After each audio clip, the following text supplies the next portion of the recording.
Welcome to the Deep Dive. We sort through stacks of information to bring you, well, the clearest takes on topics that really matter. And today we're getting into something that affects every single one of us. Money, our finances, our future. Okay, picture this just for a second. You likely know two people, right? Maybe they earn about the same, similar jobs even. But one seems to, glide through their finances, building wealth, feeling secure, while the other, always struggling. Paycheck to paycheck, maybe. Just feels like money is always controlling them. Why is that? What's really going on behind the scenes? Why does money empower some folks and just constantly challenge others? It's a fascinating question, isn't it? And it's something economists, psychologists, all sorts of people have looked into for ages. But the really compelling thing, and what our research today dives into, is that the answer isn't just, math. It's not spreadsheets. Not just numbers. Not at all. It's deeply psychological, almost shockingly so sometimes. Right. So we're not talking complex algorithms or predicting the stock market today. Our mission here is to unpack that surprising psychology behind money. We've pulled together a lot of insights, behavioral studies, financial wisdom, even some history. And we want to show you why understanding your own mindset, your sort of internal programming around money, is way more critical than any fancy formula. Exactly. Think of this as maybe a shortcut to understanding those invisible forces that are really driving financial success or struggle. Okay, let's do this deep dive. So first off, let's tackle that common idea, the one we probably all heard growing up. The simple formula. Yeah, that money is logical. Earn more, save more, invest it, get rich. Seems straightforward. It feels like it should be straightforward. Makes perfect sense on the surface. But what the science keeps showing us time and again is that this idea, it's mostly a misconception. Misconception? How so? Because money, in reality, is almost never just a rational thing. It's tangled up with our emotions, deeply. Emotions. Okay, explain that. We're talking dollars and cents, not, a therapy session. How do emotions actually steer our financial choices? Well, this is where it gets really interesting. Our sources highlight this complex web of really powerful emotional drivers.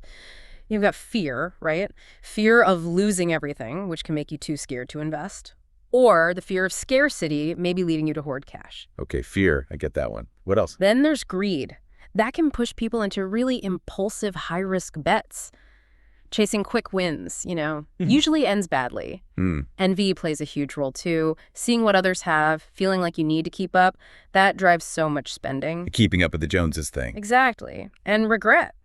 Thinking about past mistakes, which can make you either overly timid or sometimes weirdly reckless the next time around. So it's not just about the heat of the moment. You mentioned earlier our childhood. That can shape things too. Oh, absolutely. It's kind of wild, but our core money mindset, often formed long before we even get our first real job. Think about hearing things like money doesn't grow on trees or constant talk about not affording things. Yeah, lots of people heard that. Right.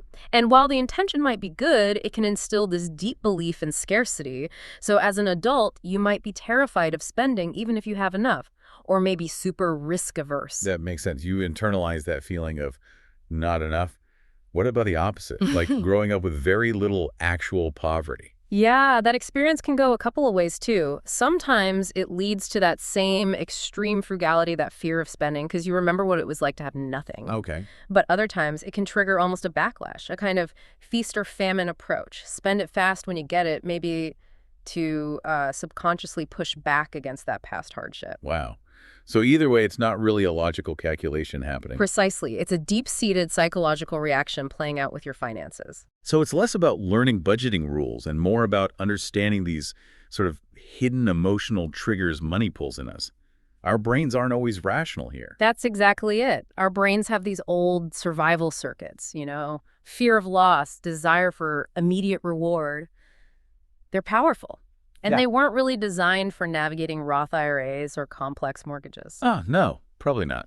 So that instinct can easily override what looks like the smart financial move, which is why understanding your psychology, your reactions, your triggers, that's way more important than just knowing market theory. It's about managing yourself first. Okay, that's a big takeaway. Manage yourself, not just your money.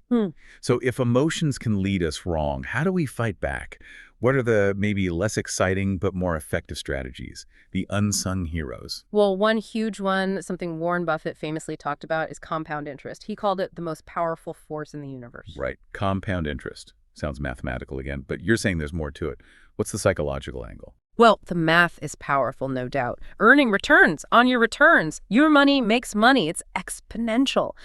But the real magic, the part that trips people up psychologically, it's patience. Patience. Yeah. Not exactly thrilling. Exactly. Most people, psychologically, we're wired for now. Instant gratification. We want results fast. So they chase high-risk stuff, hoping for a quick hit, and, well, often lose. The people who really build wealth, they understand that time, patient time, is their secret weapon. So it's not about timing the market perfectly. Much more about time in the market, compounding the years it needs to work. Can you give us an example? Just how big a difference does that patience, that time make? Sure. Let's say you start investing, maybe just $100 a month. Simple. Start at age 25. Now compare that to someone doing the exact same thing, $100 a month, but they wait until 35 to start. Okay, a 10-year difference. By the time they both hit, say, 65, the person who started at 25 will likely have way, way more, often more than double. Double, just from starting 10 years earlier with a small amount. Yeah. That decade of extra compounding makes a massive difference. It's not about genius forecasting. It's just letting time and consistency do the heavy lifting. That really drives it home. So you don't need to be a Wall Street wizard. It sounds much more like behavior is king. That is exactly the insight. The research overwhelmingly points to this. You don't need a finance PhD. You don't need to predict the next big thing. The real key is developing the right behaviors. And these aren't super complicated behaviors, are they? Not at all. It's the simple stuff. Save regularly. Invest consistently, even when the market looks scary or boring. Avoid jumping in and out based on headlines or fear. And, crucially, stay disciplined. Don't panic sell in a crash. Don't go on a huge spending spree just because you got a raise or the market jumped. Sticking to the plan, basically, through thick and thin. That requires real discipline. It does. And that's often the difference maker. Wealthy people aren't always smarter, but they are generally more disciplined with their money habits. They prioritize the long game, which leads to this really powerful finding from some major long-term studies. What predicts wealth best? Not IQ, you're saying? Not IQ, not even necessarily background, it's self-discipline. Wow. Discipline consistently beats raw intelligence in this game. The ability to delay gratification, stick to your guns, that's it. Okay, but hang on. Discipline, patience, that makes sense. But what about luck? We all hear stories, right? People born into fortunes or making one killer investment.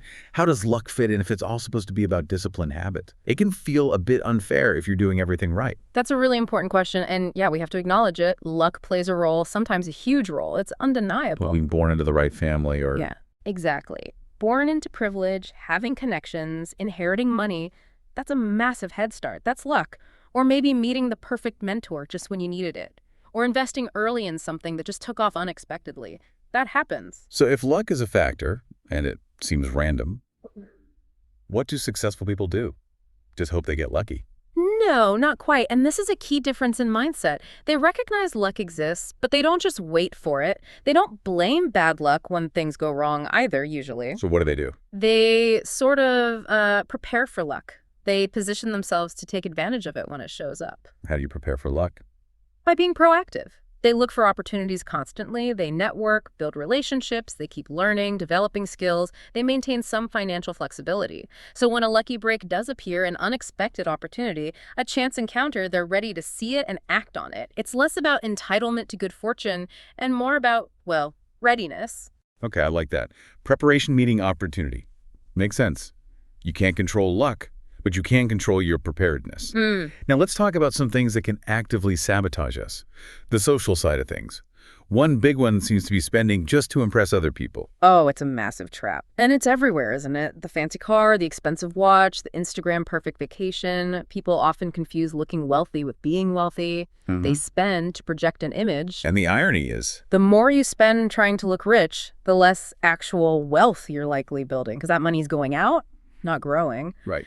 Real wealth, the kind our sources talk about, is often invisible. It's not about the stuff. It's about freedom. Freedom. Define that a bit more. Freedom to choose your work, maybe take time off, handle emergencies without panic. Freedom to spend your time the way you want, that peace of mind.